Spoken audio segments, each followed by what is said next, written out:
because they had that man on the inside, because this was so successful, because for the last months of the Trump campaign,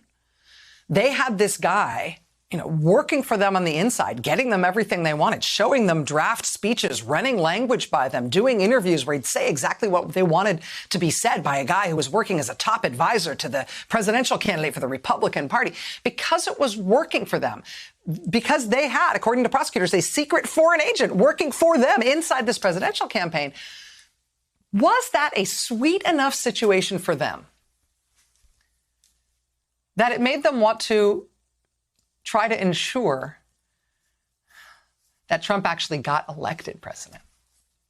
That he wasn't just the candidate, and they weren't just exerting influence in the campaign.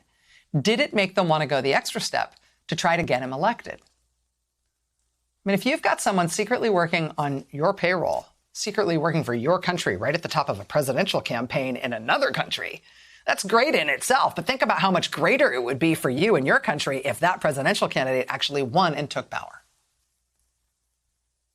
And that's sort of the cliff that this story runs up to at full speed. Because in May of 2018, the New York Times reported that the United Arab Emirates made the Trump campaign an offer that they would run a multi-million-dollar expert secret social media manipulation campaign to ensure that Trump was elected in 2016. And this is on top of and separate from what Russia was already doing to try to elect Trump. The Times reported that it was never clear if that election interference campaign that was being offered to the Trump campaign in that meeting,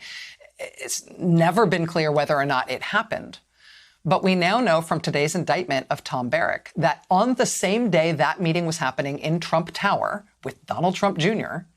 that same day, Tom Barrack was overseas meeting with senior officials from the United Arab Emirates about what prosecutors now say was their scheme for him to serve as their secret foreign agent within the Trump campaign, doing the bidding of that foreign country at the top echelons of the Republican nominee for president of the United States, and presumably in the administration of that candidate if and when he was elected president. Same day he was meeting with them about that scheme, United Arab Emirates had sent an emissary to Trump Tower to offer them an interference campaign to get Trump elected. And we do know that after Trump was actually elected, the firm that had come to Trump Tower that day to offer to mess with the election on Trump's behalf,